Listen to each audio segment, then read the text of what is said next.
The big day, the day I would become Mrs. Rainstorm, was today. I had the option to choose my groom, just like most others. Despite the fact that the marriage proposal was advantageous for my family's business, I wasn't forced into it.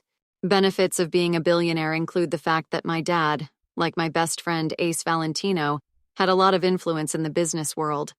Simon Rainstorm, my father's cousin, was the man I was wed to instead of Ace. Friend.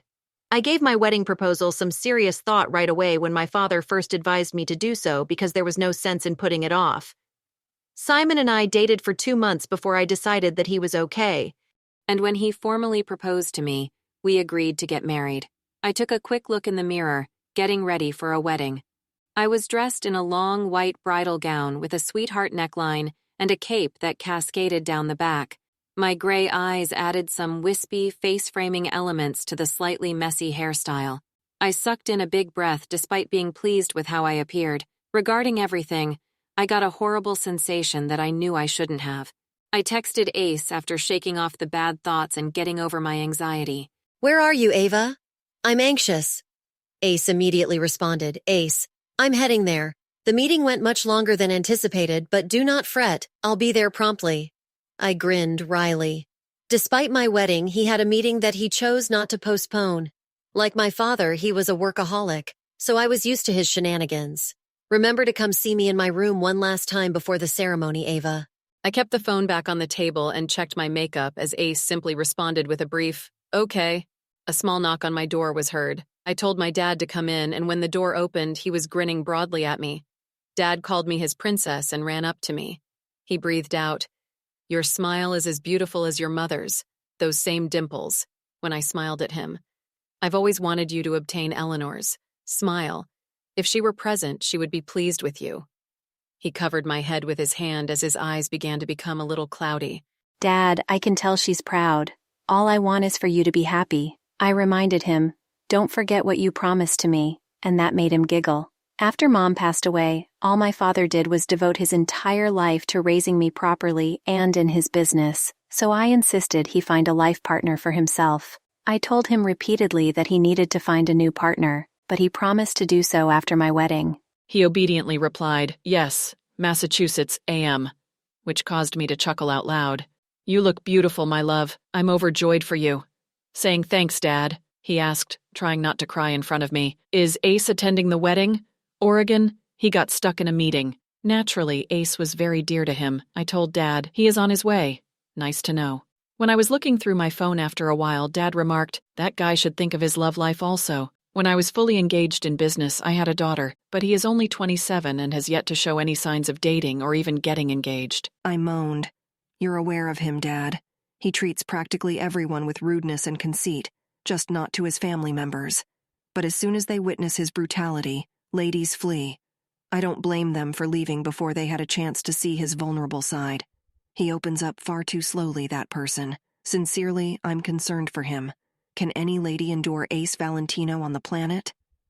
I noticed Ace had left my room as soon as I emerged from the closet area. It was almost 5 o'clock when I quickly checked the time on my phone. I would be leaving for the church in an hour. It was 10 minutes' drive from here to the chapel that my family owned, where I was getting married. "Ava, stop thinking too much.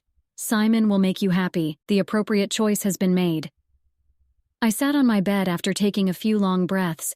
My hand touched a little square of white paper. When I opened it, I recognized the "Don't be alarmed" inscription in the same clean handwriting. "I'll stand by your side constantly." As I read the message Ace left for me, a smile started to grow on my lips. He could have sent me a text, but he knew I enjoyed receiving letters of all sizes. He actually knew me the best. I dismissed the notification because I had already seen a few texts from Simon asking to see my photo and hadn't saw his. I wasn't sure why I didn't want to talk to him just now. There were more pressing matters at hand. I decided that since I had an hour to myself, I should rehearse my wedding dance moves. What if, while dancing in front of everyone, I tripped and the paparazzi, who were specially invited by my dad, made sure to spread the news of my disgrace like a fire? I got to my feet and slowly began to move while wearing my cumbersome gown. Without a partner, practice was incredibly difficult. It certainly appeared completely ludicrous as well. I turned on the music on my phone and got up and started moving. I was so engrossed in the dance that I was unaware Ace had left the door open. My mouth dropped open in a startled cry as soon as my eyes landed on the door, and I covered my chest. God, Ace, you absolutely terrified me. Why are you acting creepy by standing there? Ace was standing with his arms crossed, leaning against the door frame and looking at me while smiling slightly. He began to say, "Your dance," but I cut him off. "Is that how you appear, right?" I finished it off for him. "I know. However, I require a practice partner. I need help to complete these steps. If it weren't for you, the other person would believe I was nuts." "Well, who said I didn't believe you were insane?" His brows were raised. "You don't even need to think about it because you already know it," I deadpanned. Ace entered my room one more. "Why are you rehearsing this at the last minute?" he demanded, as he tucked his hands into his pockets. "You and Simon must have worked out a lot." I moaned. "I'm not sure. What happens if I fall while Simon and I are dancing in front of thousands of people? The fact that I shall dig my own grave there after I dig yours will be so embarrassing." He wrinkled his brows in perplexity. "Why will you dig my grave?" I asked innocently. "I can't die alone now, can I?" As I cast a graying gaze at him. His eyes widened into saucers as soon as I said that. I was perplexed when Ace shook his head and reached out his hand to me. He said, "I can be your partner." He said, "Dance partner for now is what I meant," while I remained silent. "Even though I am confident that you will succeed, it will help you relax if you dance flawlessly at least once to give yourself some peace of mind that you won't trip." I gave a head nod. "You're correct." I covered his hand with mine own as I stared intently into his emerald eyes. Ace grasped me tightly by the waist while extending my hand over his shoulder. We began to softly sway together as the song continued to play, keeping our eyes fixed on one another. I was making an effort to keep up, when suddenly, after taking one incorrect step, my right foot slipped. Ace quickly seized hold of me and stopped me from falling. As we continued to softly sway, my hands were now placed over his shoulders. The little dance confidence I still had was destroyed by that error. "Ace, I keep forgetting the steps." At this time, I was panicking. He tried to reassure me that all of my anxiety was normal. "What if I trip and fall outside?" I inquired, my fear audible in my voice. Before the wedding, I never imagined that I would experience butterflies in my stomach, but here I was. Ace grinned broadly, his dimples showing. "I'll catch you every time you fall," he said as he drew me in closer to him. "As I already stated, Ava, I'll always be by your side." His comments were comforting, and I felt a little bit relieved. Ace was a verbose man, so I knew that he truly believed everything he said. No matter what, he would always be there for me. I simply want to put this wedding behind me once and for all. I was going insane from that. The door suddenly sprang open, and a ginger woman dashed over to us. Upon entering my room, one of my guards said, "Excuse me, miss, you have to leave from here." Ace and I slightly pushed each other. I turned to gaze at the ginger woman crying as Ace moved to turn off the music on my phone.